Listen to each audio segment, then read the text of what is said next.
Hai semuanya, aku Rimo Omar Bagas. Di episode kemarin kan kita udah ngebahas tentang buronan karismatik dari Korea nih, yang namanya Shin Chang-won. Nah, di episode kali ini aku mau ngelanjutin ceritanya sampai tuntas khusus buat kalian. Jadi di tahun 1997, Shin Chang-won sukses kabur dari penjara, terus lanjut berpetualang ke ibu kota Korea yaitu Seoul. Kemudian, apa yang dilakukan Shin Chang-won selanjutnya? Begini nih ceritanya. Karena Shin Chang-won ini bukanlah orang yang berpendidikan dan nggak punya skill khusus, maka udah pasti bakalan susah banget bagi Shin Chang-won buat bertahan hidup di Seoul. Ditambah lagi, Shin Chang-won kan statusnya buronan penjara. Jadi bisa dibilang hampir mustahil deh buat bisa dapetin kerjaan yang resmi dan legal. Oleh sebab itulah, Shin Chang-won mutusin untuk balik lagi aja ke dunia gelap, mengandalkan satu-satunya keahliannya yang nggak lain menjadi seorang maling.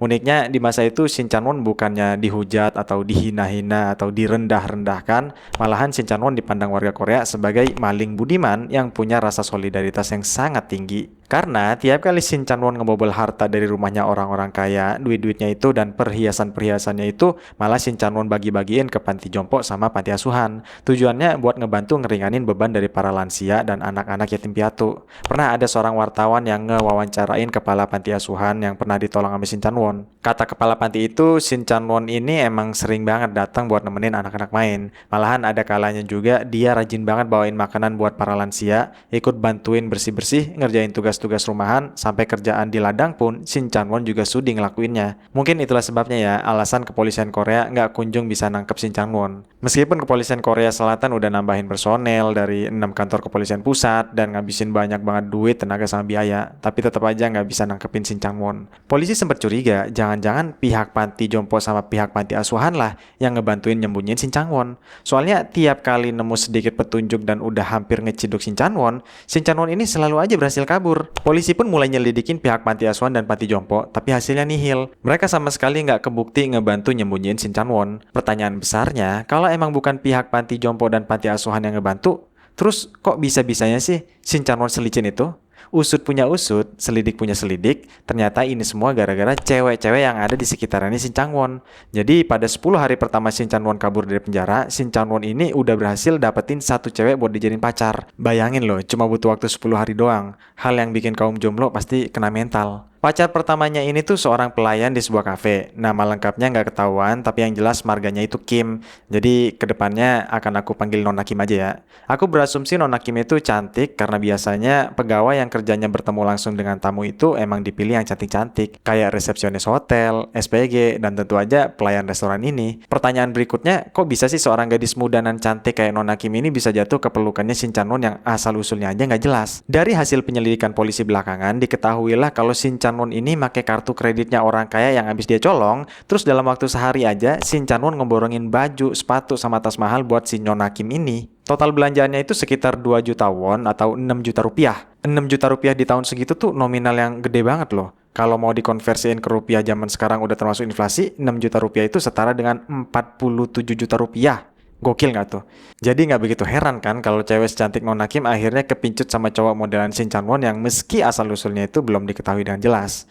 Tapi nih ya, pas lagi asik pacaran sama Nona Kim yang cantik ini, Shin Chang-won malah nggak bisa diem alias mata keranjang. Shin Chang-won diem-diem selingkuh dengan gadis lain yang bernama Nona Jang, Nona Lee, Nona Park, dan cewek-cewek lainnya yang namanya nggak disepil media. Totalnya ada 5 cewek lah. Kalau diperhatiin dari fotonya Shin Chang-won, dia emang bukan tipikal cowok yang jelek. Tapi kalau dibilang ganteng kayak opa-opa Korea zaman sekarang juga kayaknya belum bisa. Alasan utama kenapa dia bisa selaris manis itu ya murni karena dia royal aja. Rela ngabisin banyak duit cuma buat manjain pacar-pacarnya. Soalnya data dari kepolisian Korea nyebutin, sejak Shin Chang-won kabur selama 2 tahun lamanya, Shin Chang-won kebukti udah ngebobol seabrek rumahnya orang kaya, terus nyolongin perhiasan mahal, cek-ceknya, sampai uang tunainya. Kalau dihitung-hitung, total curiannya itu nembus angka 500 juta won atau 1, miliar rupiah di zaman itu. 1,5 miliar rupiah di zaman itu tuh gede banget loh. Kalau dikonversiin ke zaman sekarang udah termasuk inflasi, 1, miliar itu setara dengan 243 miliar rupiah. Bayangin loh, 243 miliar rupiah. Dari sini kita bisa lihat betapa gacornya Shin Chang-won ini. Bayangin aja dalam waktu 2 tahun bisa dapetin duit ratusan miliar dan itu cair semua. Bukan kayak aset yang berupa tanah, mobil, atau rumah yang harus dijual dulu. Dan kalian juga nggak boleh lupa kalau status Shin Chang-won itu adalah seorang buronan polisi. Nggak cuma satu polisi, ratusan ribu polisi beserta intel-intelnya pun kompak nyari Shin Chang-won. Tapi nggak ada juga yang pernah berhasil nemuin dirinya. Mungkin mujurnya Shin Chan-won itu berkat dia yang nggak pernah absen atau nggak pernah lupa buat nyisihin sebagian duitnya untuk beramal di panti jompo dan panti asuhan. Jadi semacam kayak penolak bala gitulah. Tapi ya tetap aja sih, sisa duitnya itu masih dia pakai buat foya-foya dan main gila sama pacar-pacarnya. Nah, yang bikin heran itu, cewek-cewek yang jadi pacarnya Shin Chan-won pada akhirnya tahu juga kalau statusnya Shin Chan-won itu sebenarnya adalah buronan polisi. Tapi mereka tetap aja mau dipacarin dan nggak ada satupun yang mau ngaduin ke polisi. Padahal kalau dilaporin ke polisi dan Shin Chan-won berhasil ketangkap, cewek itu pasti bakal dapat imbalan uang dan dikasih penghargaan sama kepolisian setempat. Tapi kenapa coba? Nggak ada satupun dari cewek-ceweknya itu yang mau ngelaporin Shin Chan-won. Jawabannya ya simple, karena keenam pacarnya itu rata-rata bekerja sebagai pelayan restoran atau kafe yang pada saat itu gajinya emang gak seberapa, ditambah lagi mereka emang berasal dari keluarga yang ekonominya pas-pasan. Begitu ketemu sama cowok modelan Shin Chan-won yang punya akses ke duit gampang dan duitnya gede pula, maka mereka mutusin untuk terus aja memelihara hubungan ini dan memperlakukan Shin Chan-won kayak mesin ATM berjalan aja. Kalaupun polisi udah ngiming-ngimingin hadiah buat siapapun yang bisa nemuin Shin Chan-won, paling juga duitnya atau imbalannya gak seberapa kayak yang dikasih Shin Chan-won kepada mereka. Kalaupun dikasih penghargaan oleh kepolisian pun kayaknya nggak begitu berguna juga deh buat para pacarnya Shin Chan-won ini. Jadi ya mereka lebih suka untuk bantu nyembunyiin Shin Chan-won aja daripada ngelaporin ke polisi. Sementara dari sisi Shin Chan-won juga sebenarnya enak. Selain dapat kesenangan dan kenyamanan dari para gadis ini, Shin Chan-won juga bisa jadiin pacar-pacarnya itu sebagai tameng perlindungannya. Bisa pindah ke sana kemari dengan nyaman karena semua pacarnya pasti nginfoin kalau ada polisi yang nyari. Ujung-ujungnya hubungan mereka itu ya kayak simbiosis mutualisme alias saling nguntungin. Shin Chan-won dapat rasa nyaman dan aman dan pacarnya pun dapat duit gampang. Saking gampangnya guyuran duit dari Shin Chan-won ini, Nona Kim si pacar pertamanya sampai dibeliin 1 unit apartemen mewah di kawasan Seoul. Terus sertifikatnya dibikin atas nama Nona Kim dan kalian tahu nggak harga 1 unit apartemennya berapa? Harga 1 unit apartemen waktu itu sekitar 36 juta won yang kalau dikonversiin ke rupiah sekarang udah termasuk inflasi, itu sekitar 17 miliar rupiah. Bayangin, 17 miliar rupiah dikeluarin cuma dalam waktu sehari doang. Dimana coba bisa dapetin cowok yang modelan kayak begini? Royal banget. Waktu agen propertinya diwawancarain oleh media, agen properti itu sempat ngira kalau Shin Chan-won ini adalah miliuner muda yang lagi buang-buang duit doang. Dia nggak tahu tuh kalau Shin Chan-won ternyata adalah seorang buronan kelas kakap. Pokoknya keenam pacarnya ini udah dibikin klepek-klepek total deh sama Shin Chan-won ini. Nah, begitu Shin Chan-won udah ngerasa dirinya di atas angin atas pacar-pacarnya, maka Shin Chan-won terang-terangan ngakuin kepada seluruh pacarnya kalau sebenarnya Shin Chan-won selingkuh dengan banyak cewek sekaligus. Malahan, Shin Chan-won pernah dengan PD-nya mempertemuin antara pacar pertamanya yaitu Nona Kim dengan selingkuhannya yang bernama Nona Jang. Nona Jang ini masih muda banget, masih seger banget. Selisih umurnya dengan Shin Chan-won itu sekitar belasan tahun. Terus pas Nona Kim dan Nona Jang akhirnya ketemu, pasti kalian udah bisa tebak lah apa yang akan terjadi. Ya betul, mereka berdua ribut gede, main fisik, saling pukul, saling jambak, pokoknya ancur-ancuran deh. Terus karena kesel udah diselingkuhin, udah gitu bonyok karena saling baku hantam, maka salah satu di antara dua cewek ini, Nona Kim dan Nona Jang ini, akhirnya nekat ngelapor ke polisi sekalian ngebocorin lokasi persembunyian Shin Chan-won selama ini. Tapi sayang 1000 kali sayang, cuma beda selisih waktu beberapa menit aja deh. Sebelum polisi datang ngegerebek Shin Chan-won lagi-lagi berhasil kabur. Terus karena Nona Kim dan Nona Jang ini ketahuan pernah berhubungan sama Shin Chan-won, maka polisi pun mulai nyitain aset-aset berharga yang pernah dibeliin sama Shin Chan-won. Salah satunya ya apartemen mewah seharga 17 miliar rupiah tadi. Tapi tanpa adanya rasa malu dan rasa sungkan, Nona Kim sempat memohon kepada pihak kepolisian, "Pak, apartemen itu kan secara hukum sah atas nama saya. Sertifikatnya kan atas nama saya. Tolong banget dong, Pak. Jangan disita ya." Jelas saja permohonan itu langsung diabain dan ditolak mentah-mentah dan ujung-ujungnya tetap aja disita juga karena emang dibenerin secara hukum. Nah, meskipun polisi udah mulai banyak banget nyitain aset-asetnya Shin Chan-won yang mahal, sebenarnya para polisi itu di waktu yang bersamaan nggak pernah berhenti loh ngelakuin penggerbekan. Tapi hasilnya ya gagal maneng.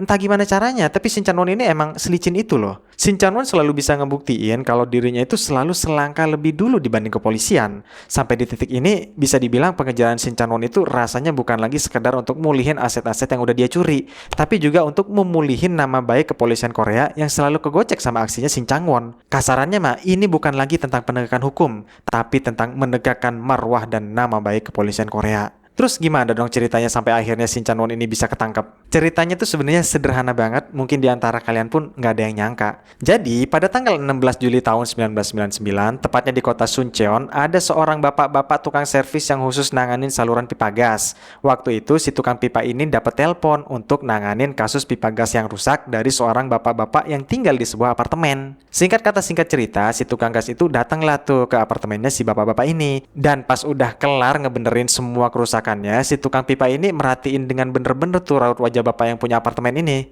Si tukang pipa sempat ngebatin, kalau dilihat-lihat mukanya orang ini kok kayak familiar banget ya, kayak pernah ngeliat tapi di mana gitu. Si tukang pipa ini bingung, tapi karena nggak kunjung inget, maka si tukang pipa pun akhirnya mutusin untuk pulang aja udah. Nah, pas si tukang pipa ini udah terlanjur ngelangkah keluar dari apartemen, dia baru ngeh tuh. Oh iya, bapak tadi itu kan buronan yang fotonya sering nongol di TV. Gila, itu kan Shin Chan-won, buronan kelas kakap yang lagi dicari-cari banget sama polisi. Akhirnya demi ngebuktiin kecurigaannya, si tukang pipa ini nyari-nyari alasan buat bisa balik lagi ke apartemen itu. Bilangnya sih, maaf pak, saya balik lagi, sebab ada barang saya yang ketinggalan di dalam. Padahal si tukang pipa ini balik cuma buat mastiin dan negesin doang mukanya Shin Chan-won. Dan tebakannya emang bener. Ternyata orang yang ada di apartemen itu adalah Shin Chan-won, sang buronan legendaris yang selama ini dicari-cari sama polisi. Abis udah dapat kepastian itu, si tukang gas ini langsung buru-buru nelpon polisi. Tanpa bertele-tele lagi, para polisi pun datang menggerebek apartemennya dan akhirnya mereka berhasil nangkep Shin Chan-won. Shin Chan-won sendiri nggak sempat kabur karena tukang gas ini pinter banget nyari-nyari alasan biar Shin Chan-won ini nggak kemana-mana dulu. Pas momen ditangkap polisi itu penampilan Shin Chan-won bisa dibilang kelihatan nyantai banget, pakai baju motif bunga-bunga yang dipadu-padanin sama celana panjang putih. Jadi pas lagi difoto dan direkam sama media itu komposisinya kayak enak aja gitu. Bayangin aja sekelompok polisi berpakaian gelap, di tengah-tengahnya ada Shin Chan-won yang kelihatan nyentrik dan modis abis. Sama kayak di mana-mana, gara-gara kejadian itulah baju-baju motif bunganya Shin Chan-won malah jadi viral banget di Korea. Toko manapun yang ngejual motif kayak gitu pasti ludes abis deh dibeli sama warga Korea. Saking fenomenalnya nih ya, kaosnya itu bahkan resmi dikasih julukan kaosnya Shin Chan-won. Setelah balik lagi ke penjara, masa hukumnya Shin Chan-won pun resmi ditambah 22 tahun penjara lagi. Tapi kerennya, selama ngedekam di dalam penjara, Shin Chan-won ini super duper rajin belajar otodidak sampai sukses nembus bangku kuliah. Dan uniknya lagi, Shin Chan-won ngambil jurusan hukum. Nah, pas di masa-masa ini nih, banyak banget sebenarnya warga Korea yang mulai ngerasa bersimpati, mulai merasa kasihan, bahkan ada juga yang terang-terangan ngembelain Shin Chan-won. Kebanyakan orang mikir begini, emang benar semasa kabur dari penjara, Shin Chan-won ini ngerampok banyak rumah. Tapi kan selama itu pula nggak pernah ada tuh laporan kalau Shin Chan-won itu ngelukain korbannya, apalagi sampai ngabisin nyawanya. Nggak pernah ada. Jadi tambahan penjara 22 tahun itu menurut warga kayaknya agak berlebihan deh bagi Shin Chan-won. Ada juga yang curiga bahwa penambahan masa penjara 22 tahun itu paling juga murni karena polisinya yang kesel aja kali. Jadi dendam pribadi aja gitu. Karena selama 2 tahun lamanya memburon digocek mulu sama Shin Chan-won. Di samping itu kalau diinget-inget ya, Shin Chan-won ini mirip banget kayak Robin Hood loh. Nyolong dari yang kaya terus ngebagiin ke yang miskin. Kalau di kasusnya Shin Chan-won, sebagian hasil curiannya bukan dibagiin ke yang miskin, tapi disumbangin ke panti jompo dan panti asuhan. Kalau menurut kalian gimana? Shin Chan-won ini pantas nggak dikasih tambahan hukuman penjara 22 tahun lagi? Kasih tahu di kolom komentar ya pendapat kamu. Meskipun realitanya Shin Chan-won ini emang terbukti udah banyak banget ngelakuin hal-hal yang baik, tapi yang namanya ngelanggar ya tetaplah melanggar. Jadi hukumnya emang harus tetap ditegakin. Ya udah deh, ceritanya sampai di sini dulu ya. Kasus Shin Chan-won ini udah resmi ditutup. Buat kalian yang suka sama videoku yang kayak begini, jangan lupa untuk bantu like, subscribe, dan share ya. Karena sekecil apapun dukungan kalian tuh pasti sangat berharga bagiku. Makasih yang udah nonton video ini sampai akhir dan dadah.